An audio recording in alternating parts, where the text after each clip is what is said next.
Horas, Horas, Horas, Balige Academy hadir ya dari tepian Danau Toba yang indah. Hahaha.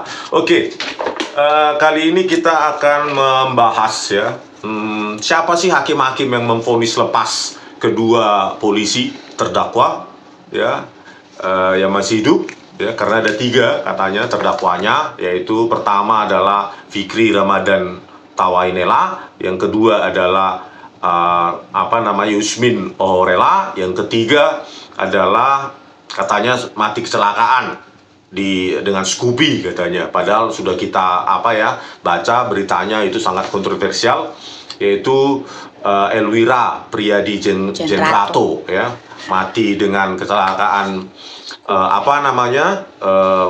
motor Scoopy ya. Jalannya dibilang jalan Bukit Jaya, padahal nggak ada, yang benar adalah Bakti Jaya. Udah begitu juga kesaksian dari warga sekitar, tidak ada kecelakaan semacam itu di daerahnya ya. Ada 2 warga, terus 2 petugas unit Lakalantas di Polres Tangsel juga tidak ada mengatakan kecelakaan di daerahnya bernama, apalagi anggota polisi ya, Elwira Priyadi Jendrato ya. Masih misteri ya, apakah dia masih hidup atau memang mati dengan cara lain di tempat lain ya kan. Nah inilah, jadi ada 2 terdakwanya, dan kita sekarang membahas siapa sih ya hakim-hakim yang menurut saya sangat tidak masuk akal ya, mengatakan yang memutuskan vonis lepas terhadap kedua orang ini ya, dengan mengatakan pembelaan diri dengan cara yang berlebihan ya. Jadi tindakan terpaksa dilakukan untuk melumpuhkan. Padahal bagaimana pembelaan diri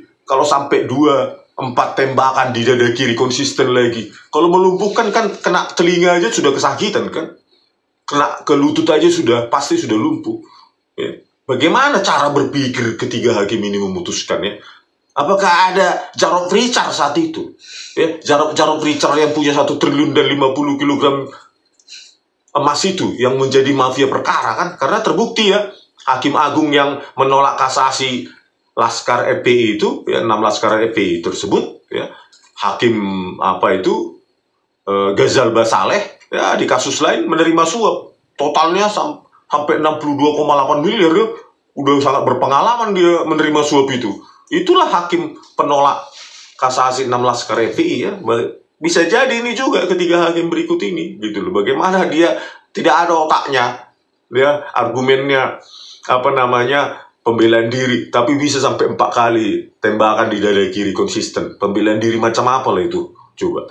Kan tidak berlogika ya kalau dia tidak menerima itu segala macam dari Jarod Richard itu ya, orang semacam Jarod Richard. Oke, kita baca dulu profilnya dari ketiga hakim tersebut ya. Profil hakim yang lepas 2 polisi penembak mati Laskar FPI. Source Kumparan News 19 Maret 2022. Hakim Pengadilan Negeri Jakarta Selatan menjatuhkan vonis lepas kepada 2 polisi yang menembak mati 6 anggota FPI. Putusan dibacakan di Pengadilan Negeri Jakarta Selatan pada Jumat 18 Maret 2022. Dalam sidang sebelumnya, jaksa menuntut terdakwa 6 tahun penjara. Jaksa hanya menuntut 6 tahun ya. Di sini saja sudah bau aneh ini ya, bau rekayasa ini. Terus 2 polisi yang duduk sebagai terdakwa dalam kasus ini yaitu Brigadir Polisi 1 Fikri Ramadan Tawainela dan Inspektur Polisi 2 Muhammad Yusmin Ohorela. Sejatinya ada 3 tersangka, tetapi Inspektur Polisi 2 Elwira Priyadi Jendrato meninggal dunia sebelum persidangan. Dalam pertimbangannya, hakim menilai Yusmin Ohorela dan Fikri Ramadan terbukti menghilangkan nyawa orang lain dalam peristiwa ini. Namun, hal itu dinilai merupakan upaya membela diri, mempertahankan serta membela diri atas serangan anggota FPI, ujar hakim. Serangan yang dimaksud yakni mencekik, mengeroyok, menjambak, menonjok, serta merebut senjata Fikri Ramadan. Terpaksa melakukan pembelaan diri dengan mengambil sikap lebih baik menembak terlebih dahulu daripada tertembak kemudian, kata hakim. Hakim menilai serangan itu merupakan serangan yang dekat, cepat, dan seketika. membuat Fikri mengalami luka-luka serta mengancam keselamatan jiwanya. Apabila tindakan tersebut tidak dilakukan dan senjata milik terdakwa berhasil direbut, bukan tidak mungkin tim menjadi korban, kata hakim. Oke, jadi ada beberapa catatan ya yang sudah kita bahas juga. Ya, Fikri Ramadan ini ya setelah divisum itu cuma goresan 6 cm katanya. Ya, jadi cuma 6 cm. Bagaimana dia mengatakan bahwa sebelum ditembak lebih baik menembak duluan gitu ya. Padahal katanya ancaman dicekik, dikeroyok, dijambak, ditonjok. Tetapi hasil visumnya cuma ini ya, di leher kiri katanya cuma 6 cm. Kan di sini aja pertimbangannya kan sudah tidak sesuai ya dengan hasil visum et repertum dia ya. Karena hanya 6 cm di sini, bisa aja digigit nyamuk atau belalang ya kan. Ya, ketika di visum itu ya cuma 6 cm goresan. Padahal di sini diakui dicekek lah, dikeroyok, dijambak, ditonjok. Harusnya kan kalau ditonjok sudah memar-memar itu semua kepalanya, apalagi sampai mengancam jiwa ya. Satu itu catatannya. Yang kedua, terpaksa melakukan pembelaan diri dengan mengambil sikap lebih baik. Itu juga tidak masuk akal. Pertama, ya kalau membela diri kan 1 kali tembak sudah mati orang dengan pistol jarak dekat itu. Ya. Kenapa harus ada yang 2 kali, ada 4 kali, ada 5 kali? Kenapa seperti itu? Ini kan sudah tidak masuk akal argumen hakimnya ini. Mempertahankan serta membela diri. Kalau membela diri sekali aja sudah mati itu, apalagi dada kiri. Ya, organ vital. Kan tidak masuk akal. Baru yang berikutnya, ya kalau benar itu pengakuan ya.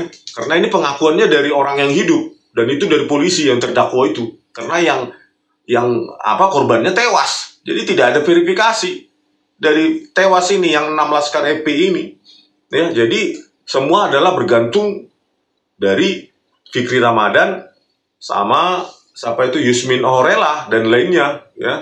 Dan rekan-rekannya lainnya yang tidak menjadi terdakwa ya, anggota polisi yang lain. Jadi ini kan cuma berbasis statement mereka. Terus kalau benar terjadi penjambakan, pengeroyokan, penonjokan, pencekikan di dalam mobil Daihatsu tadi itu, Xenia Daihatsu dari rest area KM 50, ya, ketika mereka dibawa balik itu, ya, harusnya kan kalau terjadi pengeroyokan, penjambakan 4 orang ini ya di mobil, benar-benar berjuang, harusnya kan Xenia itu tertangkap video CCTV, goyang, goncang begitu kan, bayangkan 4 orang dewasa. Harusnya kan ada goyang begini, bahkan bisa menabrak mobil lain. Bayangkan itu di tol, ya, seperti itu. Tetapi apa? Ya, katanya tol CCTV mati fiber optiknya, kata si Yoga Trianggoro. Ya sudah kerjasama ini. Ya, 20 jam sebelum kejadian, 6 Desember 2020, kejadian 7 Desember, mati katanya fiber optiknya. Ya kan ini kan sudah bau rekayasa sangat kuat ya. Pengakuan pengeroyokan, pencekikan, penjambakan, penonjokan. Kalau di CCTV kan harusnya kelihatan itu pergerakan dari mobil itu. Xenia Daihatsu padahal ya. Cuma Xenia Daihatsu kalau digoyang-goyang begini 4 orang terjadi pencekikan, pengeroyokan, itu harusnya udah begini tuh mobil tuh Xenia itu. Sudah bisa menabrak mobil-mobil lainnya itu. Tapi apa daya ya. Muncullah di situ saksi Yoga Trianggoro supaya ini ya diterima hakim. Ya, Yoga Trianggoro sebagai direktur operasional toll road saat itu. Jasa Marga, muncullah dia. Ya sudah, ditelan hakim inilah. Oke, gampang itu gampang ya.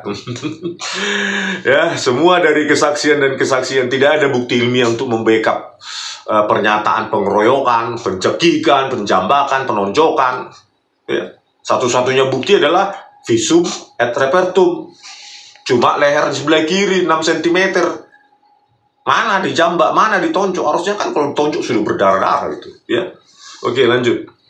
Siapa saja hakim yang mengadili perkara tersebut? Dikutip dari SIPP Pengadilan Negeri Jakarta Selatan, tercatat ada 3 orang hakim yang mengadili perkara pembunuhan ini. Duduk sebagai hakim ketua adalah Muhammad Arif Nuryanta. Kemudian sebagai anggota ada Hakim Elvian dan Andri Widyo Laksono. 3. Pertama, ketuanya adalah Muhammad Arif Nuryanta. Yang kedua, anggotanya Elvian dan satu lagi Andri Widyo Laksono. Ya, oke lanjut. Berikut profil mereka. 1. Muhammad Arif Nuryanta. Muhammad Arif Nuryanta tercatat sebagai salah satu hakim di PN Jakarta Selatan dengan golongan pangkat pembina tingkat 1, 4B. Informasi tersebut tertulis dalam laman PN Jakarta Selatan. Tertulis juga bahwa Muhammad Arif Nuryanta merupakan lulusan S2. Pria kelahiran Bangkinang, Riau, ia pernah menjadi hakim di Pengadilan Negeri Karawang, Wakil Ketua Pengadilan Negeri Bangkinang, Ketua Pengadilan Negeri Tebing Tinggi, Ketua Pengadilan Negeri Purwokerto. Nama Muhammad Arif Nuryanta tercatat pernah beberapa kali melaporkan harta kekayaannya ke KPK. Dalam laman ILHKPN KPK, ia terakhir melapor sebagai Ketua PN Purwokerto, Jawa Tengah pada 2021. Tercatat dia punya melaporkan harta kekayaan 2,2 miliar. Oh, jadi dia tahun 2021 adalah Ketua Pengadilan Negeri Purwokerto ya. Sidangnya 2022, berarti setelah menjadi Ketua PN Purwokerto ya, dia mengadili pembantaian 6 Laskar EP ini ya. Tapi lulusan S2. Ya, lulusan S2 ya, harusnya kan verifikasi cross check antara statement ya, harus dibuat backup dengan bukti-bukti penguat lainnya gitu ya. Aduh, sangat keterlaluan ya, sangat diragukan ini orang ini. Oke, lanjut. Kedua, Hakim Elvian. Elvian tercatat sebagai salah satu hakim di PN Jakarta Selatan dengan golongan pangkat pembina utama madya 4D. Pendidikan terakhir dari Elvian adalah S2. Tercatat, Elvian pernah menjadi hakim di sejumlah pengadilan, seperti hakim di Pengadilan Negeri Palu, Ketua Pengadilan Negeri Kisaran, Sumatera Utara, dan terakhir dengan hakim di Pengadilan Negeri Jakarta Selatan. Sebagai penyelenggara negara, Hakim Elvian wajib melaporkan harta kekayaannya ke KPK. Tercatat pada laporan terakhirnya, pada 2021, dia melaporkan punya harta 1,2 miliar rupiah. Hakim Elvian tercatat pernah mengadili kasus kebakaran gedung Kejaksaan Agung. Peristiwa kebakaran tersebut terjadi pada Agustus 2020 lalu. Dia menjadi hakim ketua dalam perkara tersebut. Ada 6 terdakwa yang diadili oleh Hakim Elvian. 5 terdakwa divonis 1 tahun penjara atas dasar terbukti lalai.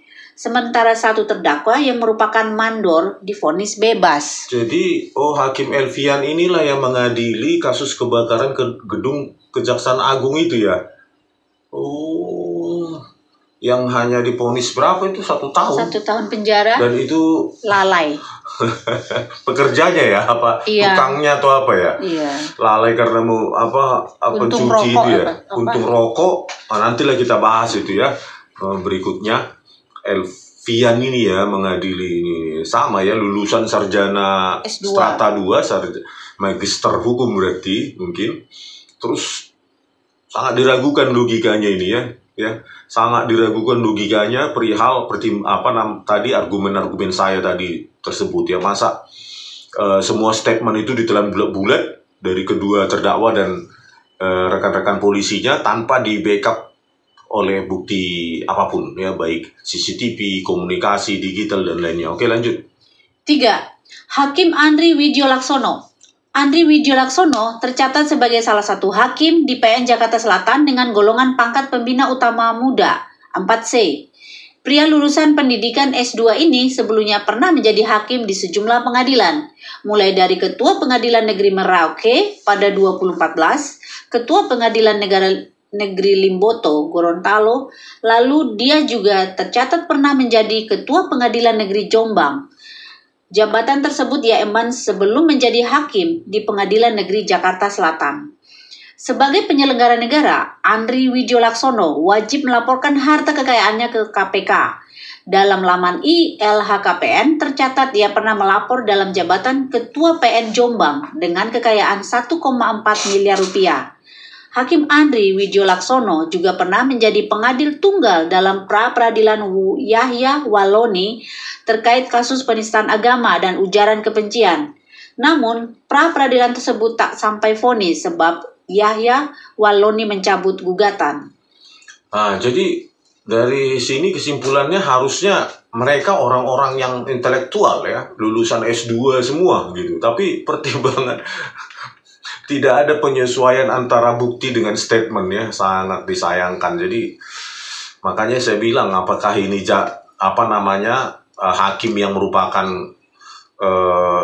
yang disuap oleh Jarod Richard, ya harusnya yang bisa menjawab adalah investigasi yang dibentuk oleh Kementerian HAM lah dan lainnya ya. Jadi karena sangat tidak masuk akal semua itu yang saya bilang ya. Apalagi visometer vertum dari Firky Ramadan itu cuma 6 cm. Katanya penjambakan, pengeroyokan, penonjokan.